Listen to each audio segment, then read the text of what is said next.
Yang pertama kita akan belajar mengenai pembelajaran bilangan berpangkat. Mulai dengan mengingat kembali apa sih arti dari bilangan berpangkat. Untuk itu dapat dimulai dengan ilustrasi sebagai berikut. Nah, kita ambil dulu contoh sembarangan. Misalkan 2, kemudian dikalikan sebanyak 5 kali. Jadi 2 kali 2 kali 2 kali 2 kali 2 dan kali 2. Penulisan seperti ini terlalu panjang bukan dan kurang praktis. Jadi cukup menuliskannya dengan bilangan berpangkat, yaitu 2 pangkat 5. Bahwasanya bilangan berpangkat itu adalah perkalian yang terus-terus berulang dari bilangan itu sendiri. Nah, di sini kan ada contoh A. A adalah bilangan pokok dan yang 0 itu adalah pangkatnya, dan jadi kalau A 0, jadi itu adalah bentuk dari bilangan berpangkat. Oke, selanjutnya kita akan membahas mengenai sifat-sifat bilangan pangkat. Jika tadi kita sudah mengenal apa sih bilangan pangkat itu sendiri, nah sekarang kita akan memasuki ke sifat-sifat bilangan berpangkat. Nah, yang pertama itu ada perkalian dua bilangan. Nah, di sini jelas ada contohnya mengenai bilangan berpangkat yang sama, yaitu 2 pangkat 3 dikali 2 pangkat 2. Nah, ketika bilangan pokoknya sama, yaitu angka 2, maka yang kita kalikan cukup bilangan pangkatnya saja atau pangkatnya saja. Pangkatnya di sini kan ada 3 dan 2 kan. Nah, untuk sifat bilangan berpangkat jenis perkalian, maka pangkat yang kita kalikan atau yang ada itu tidak kita kalikan, tetapi akan kita jumlahkan. Jadi 2 pangkat 3 dikali 2 pangkat 2 sama dengan 2, 3 ditambah 2, jadinya 2 pangkat 5. Oke, selanjutnya itu sifat-sifat bilangan berpangkat. Yang kedua ada pembagian dua bilangan berpangkat. Nah, contohnya di sini saya mengambil 2 pangkat 3 dibagi 2 pangkat 2. Nah, ketika bilangan pokoknya sama, yaitu angka 2, maka yang dibagi hanya pangkatnya saja. Nah, untuk sifat bilangan berpangkat pembagian, itu pangkatnya hanya dikurangkan saja. Jika perkalian tadi pangkatnya hanya ditambahkan, bukan dikalikan. Nah, di pembagian itu pangkatnya dikurangkan. Jadi, 2 pangkat 3 dibagi 2 pangkat 2 itu sama dengan 2, 3 dikurang pangkat 3 dikurang 2, jadi 2 pangkat 1. Oke, selanjutnya itu ada sifat-sifat bilangan berpangkat yang ketiga. Nah, yang ketiga ini adalah berpangkat 2 bilangan berpangkat. Contohnya 3 dalam kurung 3 pangkat 2 tutup kurung pangkat 4 itu sama dengan 3 pangkat 2 dikali 3 pangkat 2 dikali 3 pangkat 2 dikali 3 pangkat 2. Nah, itu kan 3 pangkat 2-nya ada 4 kali karena pangkat yang di luarnya itu ada angka 4. Ketika sudah ada tanda kurung, maka yang dikalikan itu hanya pangkatnya saja. Jadi 3 pangkat 2 dikali 4. Jadi 2 dikali 4 itu 8, jadi hasilnya 3 pangkat 8. Yang keempat itu ada sifat-sifat bilangan berpangkat, yaitu bilangan berpangkat rasional. Contohnya di sini kita ambil 3/2 di dalam kurung 3/2, di luar kurungnya itu ada 2. Jadi 3 dan 2 itu pecahan itu sama-sama dibagi dengan yang di luar kurung pangkat 2. Jadi 3 pangkat 2 2 pangkat 2. Oke, selanjutnya itu ada sifat-sifat bilangan berpangkat yang kelima, yaitu perpangkatan dua perkalian bilangan berpangkat. Nah, jika tadi adalah contoh dari pecahan, di sini saya mengambil yang di sini sifat-sifat bilangan berpangkat itu bukan bentuk pecahan tetapi bilangan bulat. Jadi di dalam kurung 2 dikali 3 tutup kurung pangkat 2. Jadi 2 dan 3 itu dikalikan keluar kurung, jadi 2 pangkat 2 dikali 3 pangkat 2 gitu. Oke, next. Yang keenam itu ada sifat-sifat bilangan berpangkat, yaitu tentang sifat bilangan berpangkat 0. Di sini saya mengambil contoh 2 pangkat 3 dibagi 2 pangkat 3 itu sama dengan, karena dibagi kan jadi pangkatnya dikurang tuh. Nah, jadi 2 pangkat 3 dikurang pangkat 3 itu jadinya 2 pangkat 0. Nah, di sini 2 pangkat 0 itu setiap angka yang 2 pangkat 0 maka menjadi nilainya 1. Jadi mau 100 pangkat 0, 2000 pangkat 0 itu hasilnya pasti 1. Oke, sifat-sifat bilangan berpangkat yang terakhir itu ada pangkat bulat negatif. Di sini saya mengambil contoh 2 pangkat 2 dibagi 2 pangkat 5 itu hasilnya kan 2 pangkat 2 dikurang pangkat 5 itu menjadi 2 pangkat min 3. Nah, untuk menghilangkan minnya kita menggunakan sifat-sifat bilangan berpangkat 0, itu menjadikan bila pangkat negatif itu menjadi pecahan. Jadi misalnya A pangkat min P itu untuk menjadikan min P nya positif harus menggunakan 1/AP jadinya. Yang tadinya berbentuk bilangan pangkat biasa yang negatif harus diubah menjadi bentuk pecahan.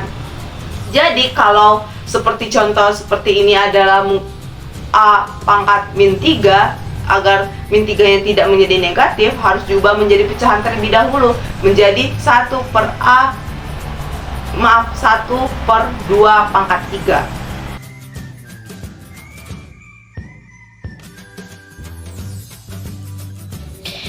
Selanjutnya, bilangan logaritma.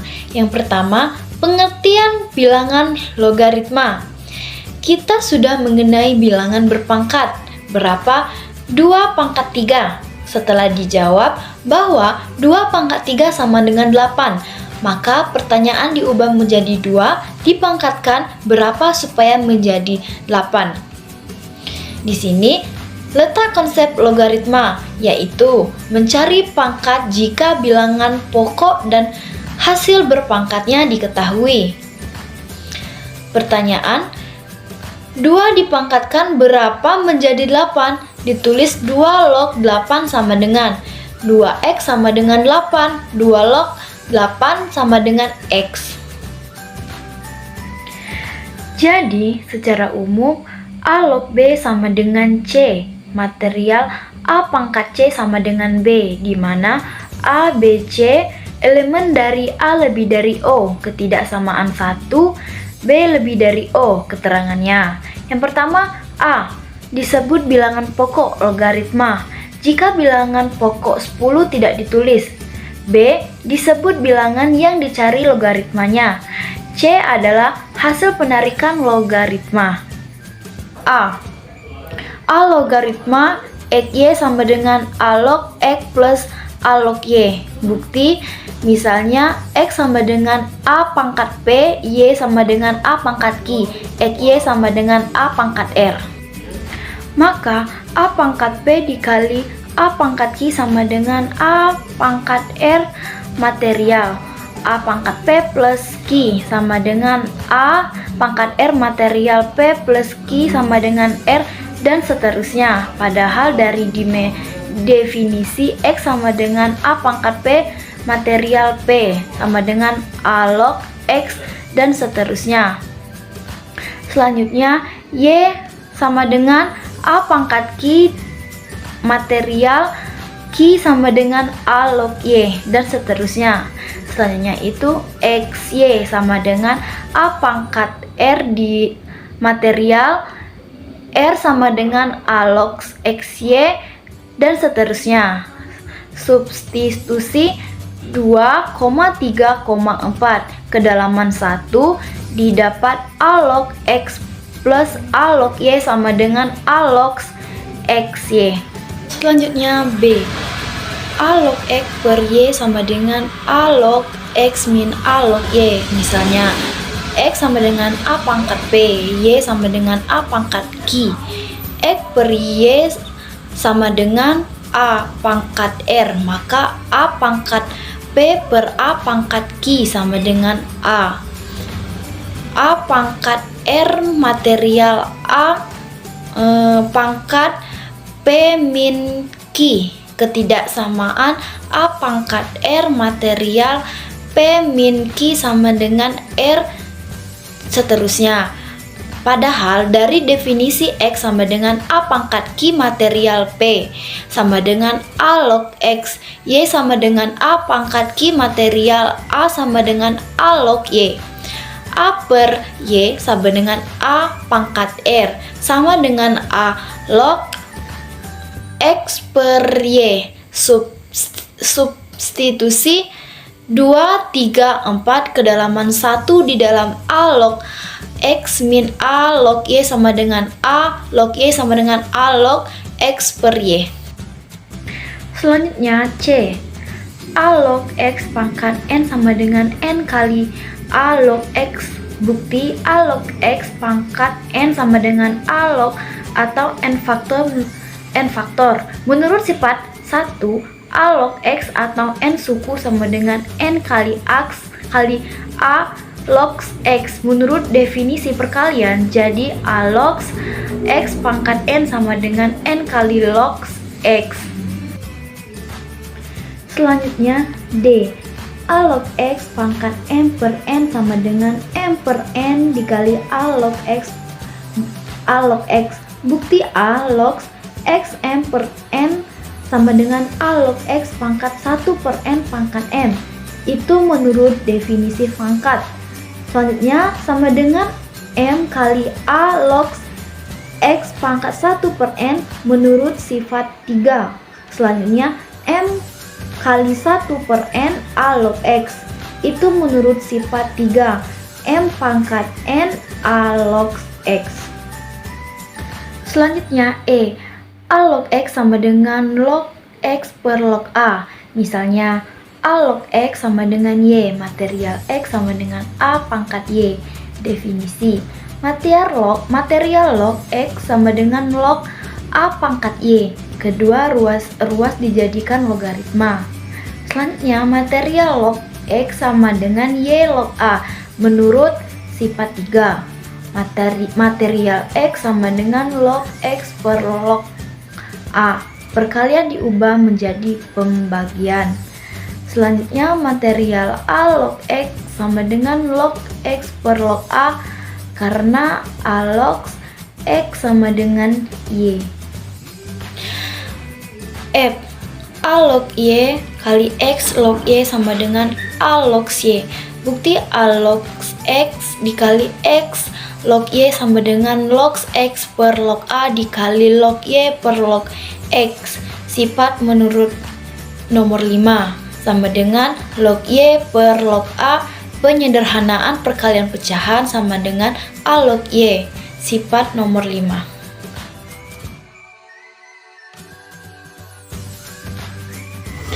G. A pangkat M log X pangkat N sama dengan N per M A log X. Bukti A pangkat M log X pangkat N sama dengan log X pangkat N per log A pangkat M. Sifat nomor 5. N kali log X per M log A. Sifat nomor 3. N per M kali log X per log A. Sifat perkalian pecahan. N per M kali A log X. Sifat nomor 5. H. A pangkat log X sama dengan X. Bukti misal A log X sama dengan Y. A log X sama dengan Y. A pangkat Y sama dengan X menurut definisi logaritma. A pangkat log X sama dengan X. Y disubstitusi dengan A log X. I. A log X sama dengan log X per P log A. Bukti dibalik dari kanan ke kiri. Misalkan P log X per P log A sama dengan Y. P log X sama dengan Y kali P log A. Bentuk pembagian diubah menjadi perkalian.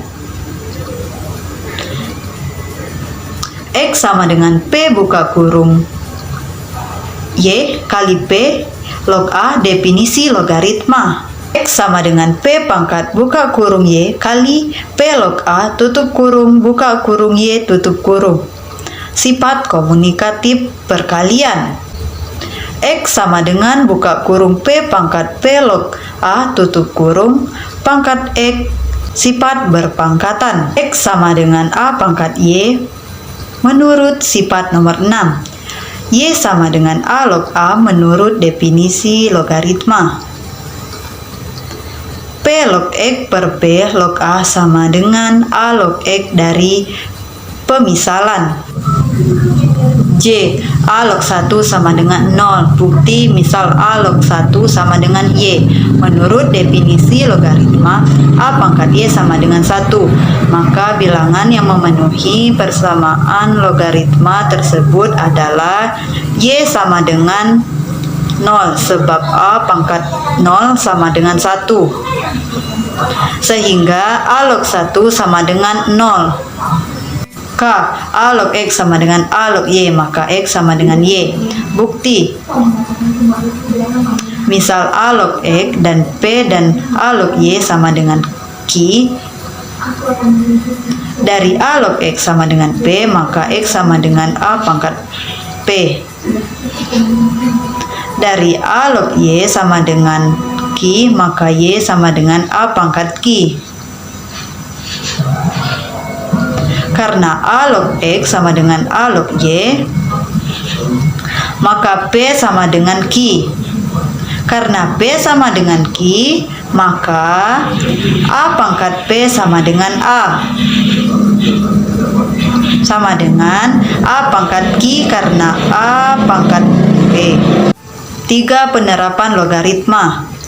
A. Pemecahan persamaan. Logaritma digunakan untuk menyelesaikan persamaan dengan cara mentransformasi persamaan tersebut menjadi bentuk logaritma. B. Skala logaritmik. Logaritma digunakan untuk mengubah skala data menjadi skala logaritmik, seperti dalam grafik atau pengukuran kekuatan gempa bumi. C. Penyederhanaan perhitungan. Logaritma dapat digunakan untuk menyederhanakan perhitungan yang melibatkan eksponensial, terutama dalam komputasi dan pemodelan matematika.